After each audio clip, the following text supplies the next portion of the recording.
Anthony Martineau, qui était à l'entraînement de l'équipe ce matin. Anto, comment ça va? Très bien, merci.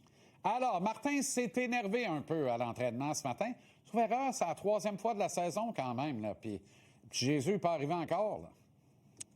Non, en effet, à l'image de la nouvelle marchandise d'Ivan Demidov, l'entraîneur qui était dans tous ses états ce matin lors d'un entraînement à 3 contre 3. Désolé, il fallait absolument que j'en fasse mention parce que, mettons que c'est pas le lancement le plus convaincant, mais bref, tu auras l'occasion d'y revenir si tu veux.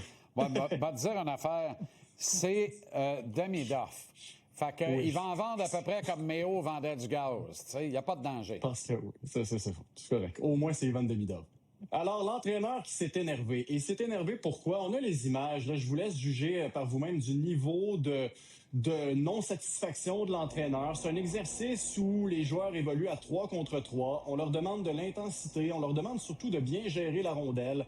Et à un certain moment, Martin arrête l'exercice, réunit tous ses gars au centre de la glace et on entend « Can you just take care of the F-puck? » Pouvez-vous, s'il vous plaît, prendre soin de la maudite rondelle? Ben oui, c'est ça, là.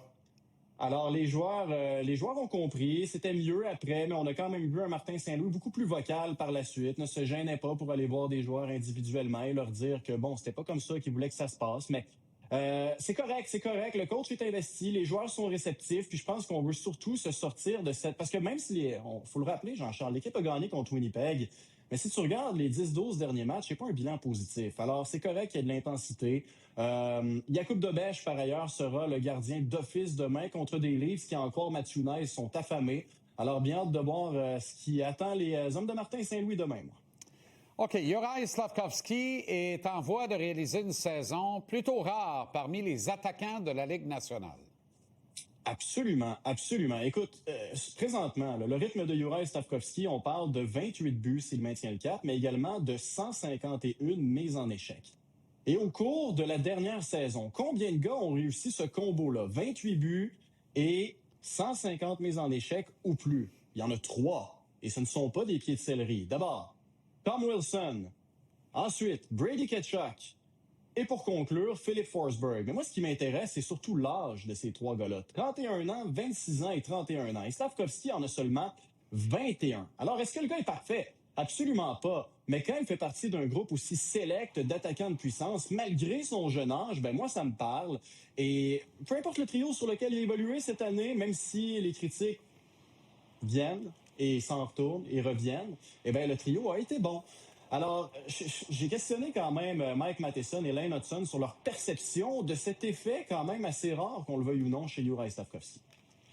De voir un gars qui est aussi fort que ça, aussi grand, qui peut patiner, mais aussi des bons mains, un bon lancer, c'est rare, donc c'est impressionnant. It's really impressive. He's a big part of our team, drives a lot of plays, carries a lot of possession, so he's a pretty special player, and it's really impressive what he's doing. OK. Un autre dont tu veux vanter les mérites statistiques en appui, c'est Oliver Kapanen. Ben, les chiffres, des fois, ne nous donnent pas le choix. Puis j'ai été très critique envers Oliver Kapanen en début de saison. Puis j'ai été très critique aussi avec lui il y a 2 semaines. Mais je pense qu'il a gagné en rythme, Oliver Kapanen. Je ne sais pas ce que tu en penses. Là, on va vous parler des chiffres après, mais je le trouve plus convaincant dans sa façon d'aborder le match. Il se fie beaucoup moins sur Ivan. Et je trouve que le trio, globalement, en est gagnant. Alors... Tu sais, Oliver Kapanen, ce sera jamais le gars le plus flamboyant, mais présentement, en termes de buts par tranche de 60 minutes, premier chez les attaquants du Canadien. En termes de tirs par 60 minutes, premier chez les attaquants du Canadien. Mais également défensivement, premier pour les tirs bloqués. Alors, présentement, les rôles sont un peu inversés. Demidov joue le rôle du passeur en tant qu'ailier et Kapanen celui du buteur en tant que joueur de centre. Martin Saint-Louis avait d'ailleurs de très bons mots pour son jeune joueur de centre. C'est idéal pour un entraîneur d'avoir un jeune joueur comme ça qui a une maturité très élevée. Il ne joue pas comme une recrue. Ses intentions sur la glace sont très matures. Fait que je te dirais que c'est toujours du plus pour l'entraîneur, c'est quand tu as un jeune joueur qui a ce bagage d'outils-là puis il a les intentions de jouer la game.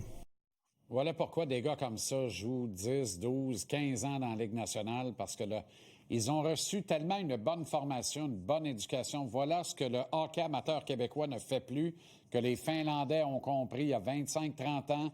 Le réseau de développement est extraordinaire. Quand les petits gars sortent de la chaîne de montage, ce sont des Formule 1. Ils savent comment jouer la game. Ils deviennent des coachs taser et pleasure extraordinaires. Kapanen, Martin s'en passerait pas. Excellent travail, Anto. Merci infiniment. Bon week-end et à lundi. Toujours très plaisant. À lundi.